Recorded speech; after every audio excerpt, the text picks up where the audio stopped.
Oke, mari kita buka di dalam Markus bab yang keempat, dari ayat yang ke-35 hingga ayat yang ke-41. Dan saya menamakan tajuk khotbah pada pagi ini yaitu berlayar bersama Yesus. Berlayar bersama Yesus. Kalau Anda mau bagi nama lain, boleh juga ya, berjalan bersama Yesus. Tapi kemana kita mau berlayar bersama Yesus ya? Ya, karena dalam cerita ini kita akan melihat nanti, dan saya menggunakan perkataan berlayar ini sebagai figuratif ataupun sebagai satu kiasan, dan saya harapkan ini menjadi message kita pada message tahun baru pada kali ini. Markus bab yang keempat ayat 35 hingga ayat 41 saya akan bacakan, kalian pun boleh membaca di Alkitab masing-masing ya. Kalau tidak ada bawa Alkitab, ada ditunjukkan di screen juga. Jadi dia bermula begini. Pada hari itu, waktu hari sudah petang, Yesus berkata kepada mereka, "Marilah kita bertolak ke seberang." Mereka meninggalkan orang banyak itu lalu bertolak dan membawa Yesus beserta dengan mereka dalam perahu, di mana Yesus telah duduk, dan perahu-perahu lain juga menyertai dia. Lalu mengamuklah taufan yang sangat dahsyat, dan ombak menyembur masuk ke dalam perahu, sehingga perahu itu mulai penuh dengan air. Pada waktu itu Yesus sedang tidur di buritan sebuah tilam. Maka murid-muridnya membangunkan dia dan berkata kepadanya, "Guru, engkau tidak peduli kalau kita binasa." Ia pun bangun menghardik angin itu dan berkata kepada danau itu, "Diam, tenanglah." Lalu angin itu reda dan danau itu menjadi teduh sekali. Lalu ia berkata kepada mereka, "Mengapa kamu takut? Begitu takut? Mengapa kamu tidak percaya?" Mereka menjadi sangat takut dan berkata seorang kepada yang lain, "Siapa gerangan orang ini, sehingga angin dan danau pun taat kepadanya?" Amin. Jadi dalam cerita ini, suatu pengalaman murid-murid Yesus bersama dengan Yesus. Suatu pengalaman di danau, ya, di laut. Suatu pengalaman ketika berlayar bersama dengan Yesus. Suatu pengalaman yang berbeza, okay? Tapi ini adalah Yesus bersama dengan murid-muridnya. Dan saya mau mengambil cerita ini sebagai bagaimana juga kita bersama dengan Yesus. Pengalaman kita tidak sama dengan murid-murid Yesus. Kita tidak ada di dalam perahu itu. Tetapi pastinya kita juga ada pengalaman dengan Tuhan. Mungkin juga pada tahun ini dan yang tahun-tahun sebelum ini juga kita ada banyak pengalaman bersama dengan Tuhan. Ya, pengalaman kita berbeza-beza antara satu dengan yang lain, tapi ada beberapa prinsip yang boleh kita pakai daripada cerita ini. Dan cerita ini sangat baik untuk kita gunakan sebagai untuk kita melihat tahun ini dan bagaimana kita menghidupi di dalam tahun ini. Jadi ada 5 perkara yang akan saya sampaikan pada pagi ini. Nah, yang pertama, kita lihat di dalam ayat yang ke-35 ya, 35 dan 36. Dikatakan di sini Yesus kata begini ya. Dikata kepada muridnya, "Marilah kita bertolak ke seberang." Ya. Jadi cerita ini dimulai dengan Yesus yang memberi arahan. Yesus yang memberi tunjuk arah. Dia kata, "Mari kita ke seberang." Ya, karena pada waktu itu Yesus sedang mengajar di tepi laut, ya. Dia mengajar di tepi laut dan selepas dia mengajar, dia kata, "Mari kita pergi ke seberang sana." Oke. Jadi kalaulah Yesus berkata, "Mari kita guna jalan darat, kita pergi ke kampung sana tuh." Saya percaya akan tertulis begitu juga di sana. Tetapi Yesus dalam cerita ini kata, "Mari kita bertolak ke seberang." Jadi yang memberi arahan adalah siapa? Yesus. Yang memberi tunjuk arah itu adalah Yesus Kristus sendiri. Dan di ayat yang ke-36 itu ada satu frasa di sini mengatakan, mereka meninggalkan orang banyak itu lalu bertolak dan membawa Yesus beserta dengan mereka dalam perahu. Ya. Jadi mereka oke, Yesus kata begitu, mereka pun bawa Yesus bersama. Nah, satu yang menarik. Jadi saudara, untuk kita aplikasikan di dalam kehidupan kita, satu hal yang mau kita ingat di dalam tahun yang baru ini, mari kita membiarkan Yesus yang memimpin. Amen. Kita biarkan Yesus yang memberikan pengarahan itu. Biar Yesus yang berfirman dan kita hanya menjadi orang yang mentaati ataupun mengikuti arahan Tuhan Yesus. Ya, kita biarkan Dia yang menjadi kapten bagi kita. Kapten kehidupan kita. Saya percaya mungkin di malam tahun baru kamu ada berdoa masing-masing, ya, keluarga masing-masing. Saya ada challenge minggu lepas untuk setiap keluarga supaya kamu duduk bersama, kamu berdoa bersama keluarga kamu, ya. Tidak kisahlah mungkin sebelum pukul 12 ataupun selepas pukul 12. Ya, kalau pukul 12 itu memang sangat bising, kan? Tapi saya percaya kamu ada melakukan hal itu. Dan kalau belum, lakukan. Tidak terlambat untuk dilakukan. Kita berdoa supaya Tuhan yang memimpin kita di dalam tahun 2025 ini. Ya. Saya ada terbaca satu cerita tentang seorang kapten kapal. Pada tahun 2009, ya, ada seorang kapten kapal bernama dia Captain Phillips, orang sebut dia sebagai Captain Phillips. Okay. Richard Phillips, nama penuh lah, ya, Richard Phillips. Dan dia adalah seorang kapten kapal yang membawa kontainer ataupun ya, membawa barang-barang yang besar-besar lah, ya. Jadi pada tahun 2009 mereka berlayar di satu lautan India. Dan di tengah pelayaran itu, tiba-tiba mereka diserang oleh sekumpulan lanun. Sekumpulan lanun menyerang mereka. Dan lanun itu menangkap beberapa orang, ya, coba untuk membuat tebusan.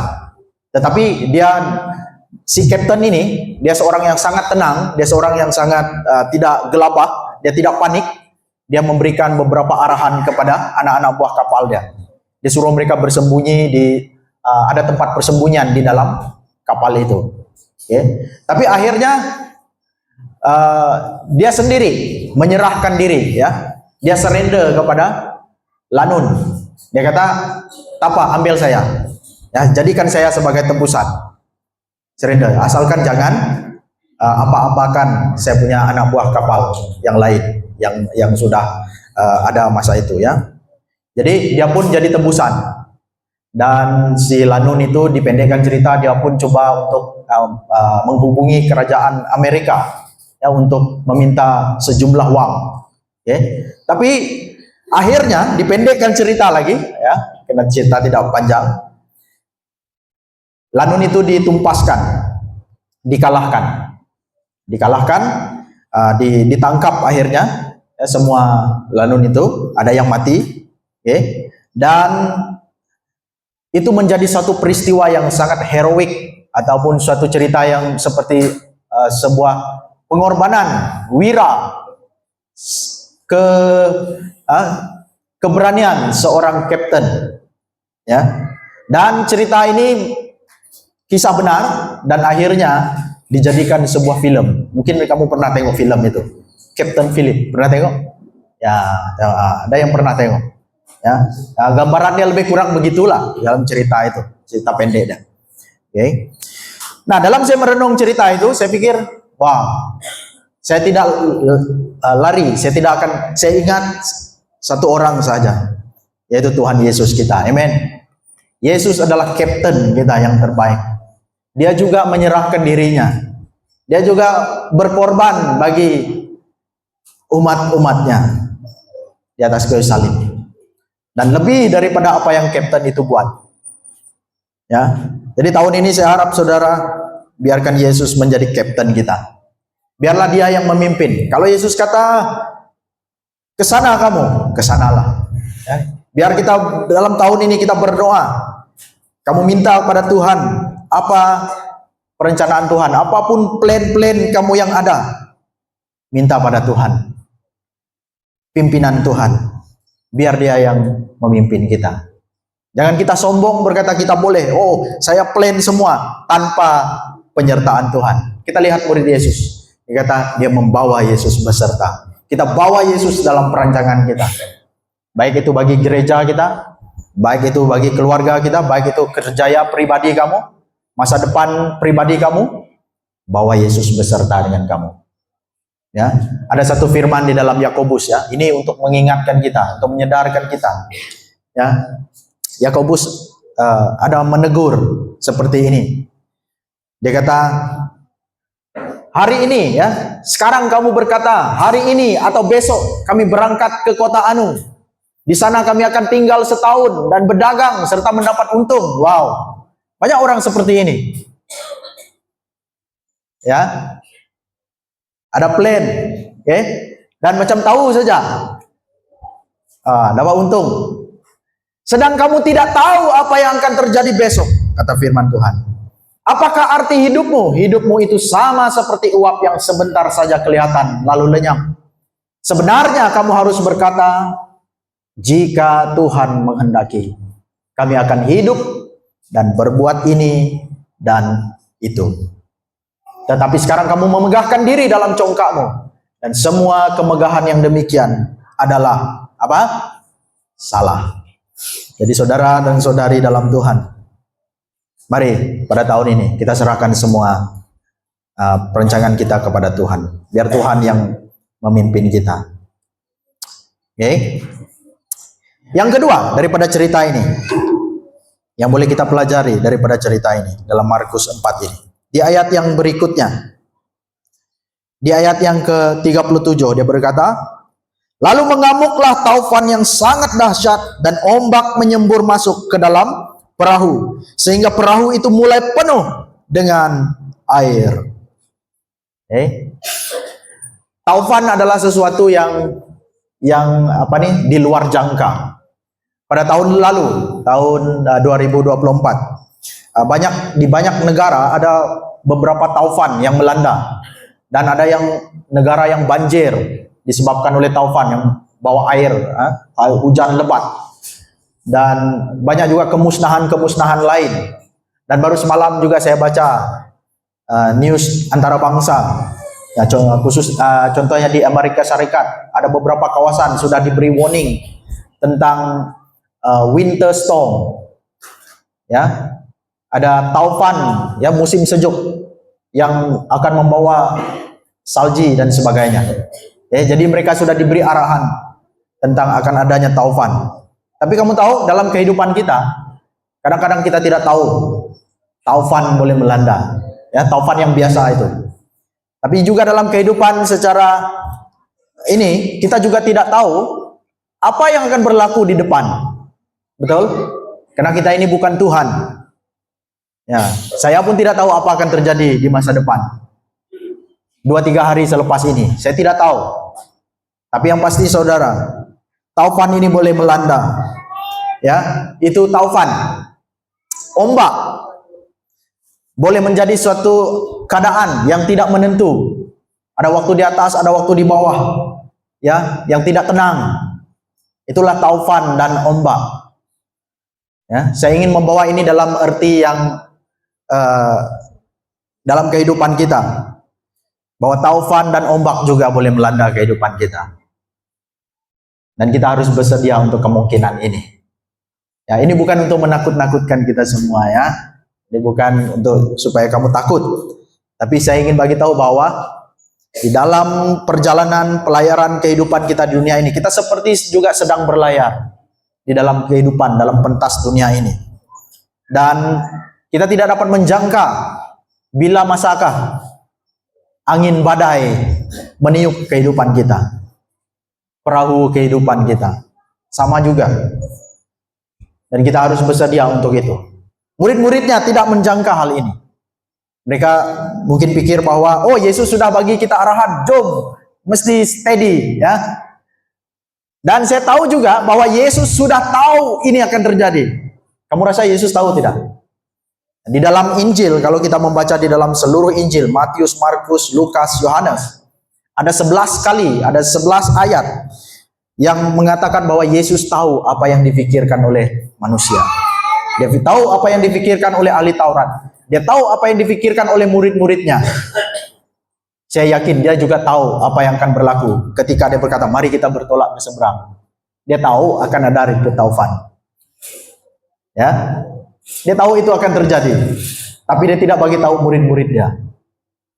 Ya, jadi dalam kehidupan kita juga Tuhan tahu apa akan terjadi bulan depan, tahun depan dan sebagainya. Tuhan tahu.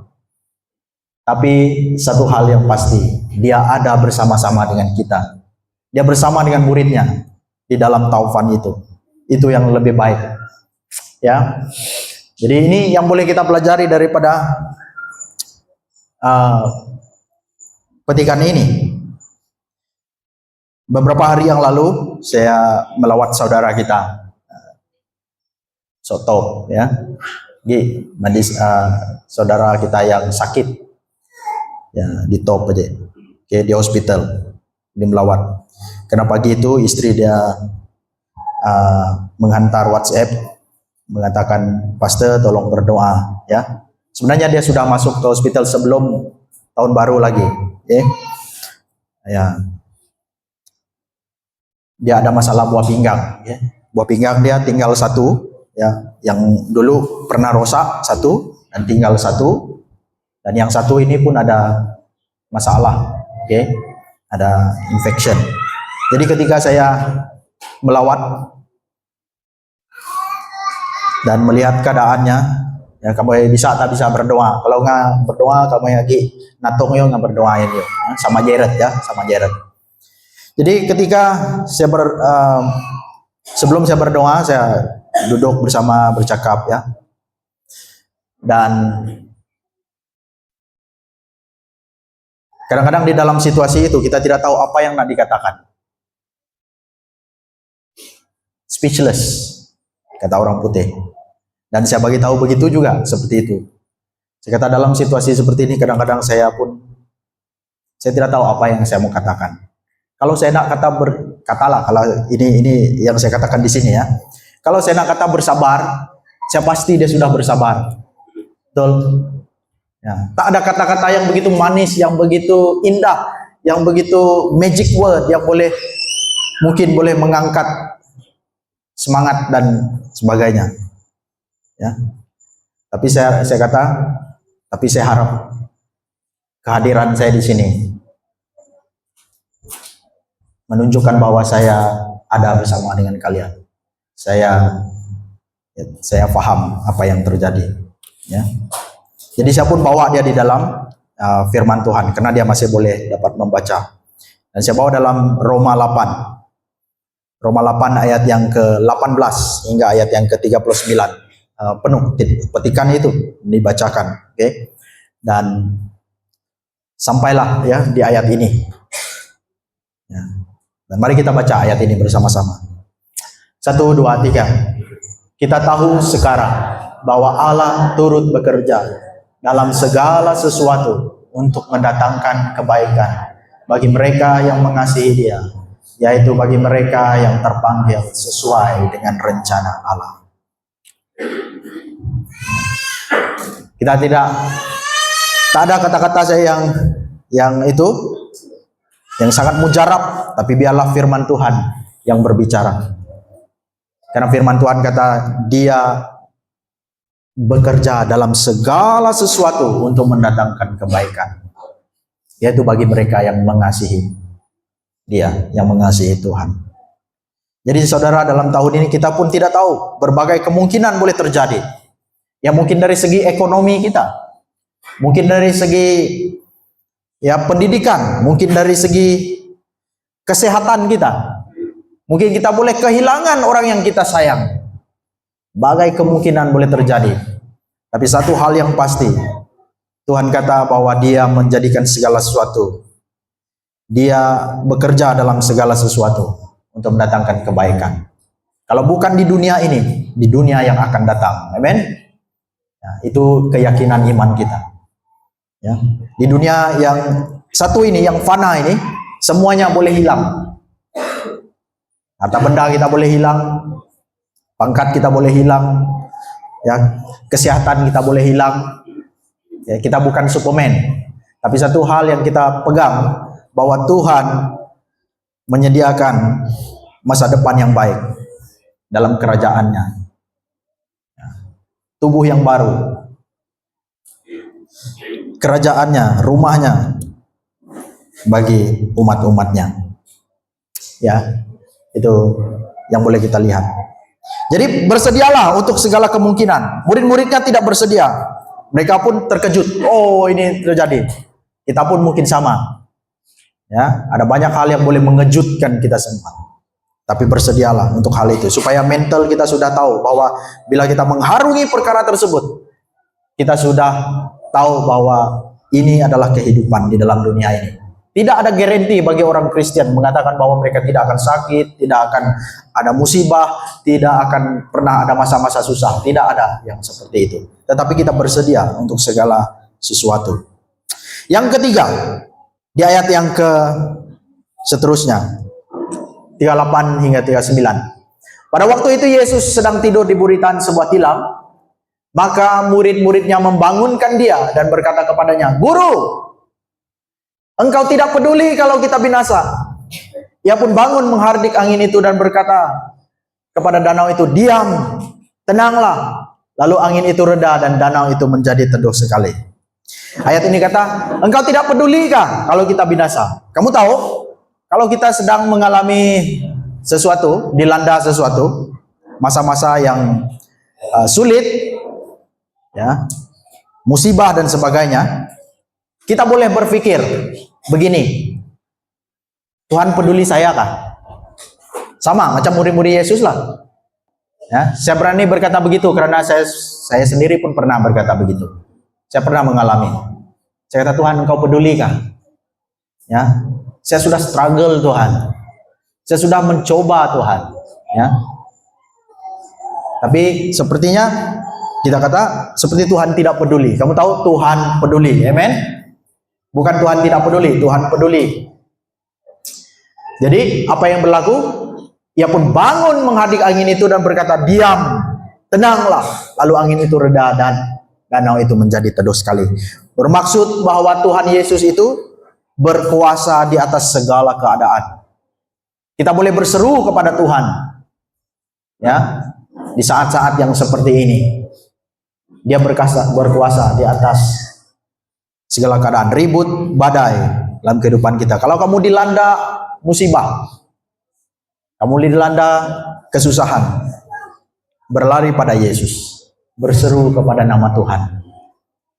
Ya, jangan cari yang lain. Jangan cari dukun, jangan cari yang tidak sepatutnya. Carilah yang sepatutnya. Kalau kamu sakit, carilah pakar, carilah orang yang tahu tentang kesehatan, kan? Begitu juga sama. Kita berlari kepada Tuhan, menyerahkan semuanya kepada Tuhan, dan Dia peduli. Dan di dalam firman Tuhan berkata begini. Ya, 1 Petrus 5 ayat 7. Ini saya ambil daripada terjemahan versi Borneo. Ya, terjemahan Indonesia tidak begitu menonjol dia punya ayat ini, tapi saya suka ayat ini dalam versi Borneo. Dia kata, "Serahkan segala kerunsinganmu kepada Allah, karena Dia mengambil berat tentangmu." Jadi serahkan kekhawatiran kita kepada Tuhan, kerunsingan kita kepada Tuhan, karena Dia yang mengambil berat. Kalau kita kata Dia tidak peduli, Dia peduli, saudara. Ya, Dia peduli. Dan Matius 28:18 berkata, "Kepadaku telah diberikan segala kuasa di sorga dan di bumi." Jadi tidak ada kuasa yang lebih besar daripada kuasa Tuhan Yesus. Jadi apapun tantangan pada hari ini, pada hari yang ke depan, cabaran-cabaran, ujian-ujian yang sedang kita alami, itu tidak lebih besar daripada Tuhan kita. Kita boleh bersandar penuh kepada Tuhan di dalam hal ini. Ya, Dan seterusnya. Yang keempat, ya saya tidak akan lama. Kita akan tengok ayat ini. Di ayat yang ke-40. Lalu yang berkata kepada mereka, "Mengapa kamu begitu takut? Mengapa kamu tidak percaya?" Ya. Sedangkan Yesus ada bersama dengan mereka di dalam perahu yang sama. Tapi mereka juga boleh takut. Oke. Ya, walaupun kita awal tahun ini mungkin kita sudah berdoa, ya Tuhan, kami menyertai Engkau Tuhan di dalam kehidupan kami. Kami melibatkan Engkau dalam segala perancangan kami. Tapi apabila sesuatu terjadi, kita juga boleh jadi takut. Kita boleh ragu-ragu, ya, tidak percaya. Jadi Tuhan mau ajar kita supaya daripada cerita murid-murid ini dengan Yesus, ya, supaya kita mengambil iktibar bahwa kita harus belajar untuk percaya. Belajar untuk percaya di tengah-tengah kesulitan. Ada seorang ini bernama Horatio Spafford, ya. Dia ini seorang lawyer dan juga seorang businessman. Dan dia seorang yang berjaya dalam kehidupannya. Kalau dari mata kasar seorang manusia, dia seorang yang berjaya. Sebagai peguam, sebagai seorang ahli perniagaan. Dia seorang yang berjaya. Ini di late 19th century, ya, di akhir kurun ke-19. Ini orang Amerika juga, ya, orang Amerika. Tapi pada satu masa, ya, ada sesuatu terjadi di Chicago kalau tak silap saya. Suatu kebakaran besar terjadi. Kebakaran yang meragut 300 nyawa dan lebih 17.000 bangunan terbakar. Hanya disebabkan daripada sebuah api daripada ladang, ya, dan itu merebak dan ditiup angin dan sehingga banyak bangunan yang musnah. 17.000 bangunan musnah, termasuklah dia punya perniagaan, ya, bangunan tempat dia itu, ya, semua musnah. Oke. Tapi walaupun terjadi begitu, dia tetap percaya pada Tuhan. Dan dia dalam 2 tahun selepas daripada kejadian itu, dia mulai membangun kembali. Bahkan dia menolong orang-orang yang terkesan akibat daripada peristiwa itu. Dan selepas itu beberapa tahun, dia mau ada satu trip. Dia mau bersama dengan keluarga dia pergi ke Eropa. Ya, dia ada 4 anak perempuan, ya, seorang istri, ya. Jadi dalam mereka mau pada masa itu mereka hanya guna kapal lah. Kapal, bukan kapal terbang, jadi kapal laut. Jadi dalam last minute sebelum mereka mau pergi, ya, dia terpaksa cancel dia punya perjalanan karena ada urusan perniagaan. Jadi dia hanya suruh istri dan 4 anak perempuan dia berlayar ke Eropa. Dan satu tragedi lagi terjadi. Tadi dia punya perniagaan habis, bangunan apa semua habis. Kali ini lagi dahsyat. Kapal yang istri dia guna itu entah macam mana bertembung dengan kapal yang lain. Sehingga kapal itu karam dan yang selamat hanya istrinya. Keempat anak perempuannya itu meninggal dunia. Dan setelah sampai di darat, istrinya pun dihantar telegram. Bukan telegram yang kita sekarang inilah. Telegram kita sekarang ini maju sudah. Dia guna telegram, ya, hantar kepada suami dia kata, "Saya sendiri saja yang selamat." Dia pun bergegas, dia pergi. Ya. Dan itu meninggalkan kesan yang sangat dalam di dalam hati dia. Dia kehilangan 4 orang anak sekaligus, anak perempuan. Ya. Tapi walaupun dalam keadaan seperti itu juga, dia tetap masih percaya kepada Tuhan. Bagaimana kita? Kalau kita dalam situasi dia, mungkin kita kata, "Oh Tuhan, Engkau jahat. Oh Tuhan, Engkau tidak peduli saya. Kenapa Engkau biarkan ini terjadi dalam kehidupan saya?" Tapi si Horatio Spafford ini dikatakan dia tetap percaya pada Tuhan. Ya. Dan dialah yang menulis sebuah lagu, ya. Dan lagu ini masih lagi dinyanyikan sampai sekarang. Dan tajuknya It Is Well With My Soul. It is well with my soul. Ini him zaman dulu ya. It is well with my soul. Ya, dia kata jiwa saya oke, baik-baik saja. Itu cara dia untuk menenangkan diri dia. Dan adalah kamu boleh tengok sendiri lagu ini ya, dan bagaimana dia menyusun kata-kata di dalam lagu itu. Dan dia ada kata begini, I am glad to be able to trust my Lord when it cost me something. Saya bersyukur karena saya dapat tetap percaya Tuhan saya apabila saya terpaksa berkorban sesuatu. Dan itu pengorbanan yang besar, saudara. Ya, kehilangan orang yang dia sayangi. Dia tetap percaya pada Tuhan. Itu iman yang kita mau. Kita mau percaya di tengah-tengah kesulitan. Walaupun ini sukar, saudara. Iman yang sejati itu adalah iman lahir di tengah-tengah kesulitan. Bukan pada waktu kita bersenang lenang. Iman yang sesungguhnya itu selalu dibentuk pada masa kita mengalami kesusahan. Dia selalu dikuatkan pada waktu kita sedang bergumul. Pada waktu itulah iman diperlukan. Dan yang terakhir daripada cerita ini. Ini sebagai bonus ya, bonus. Tadi saya bawa kita kepada bab yang keempat ayat 41 kan? Coba buka Alkitab kita. Ini bonus. Oke. Nah, jadi ayat 41 tadi mereka heran.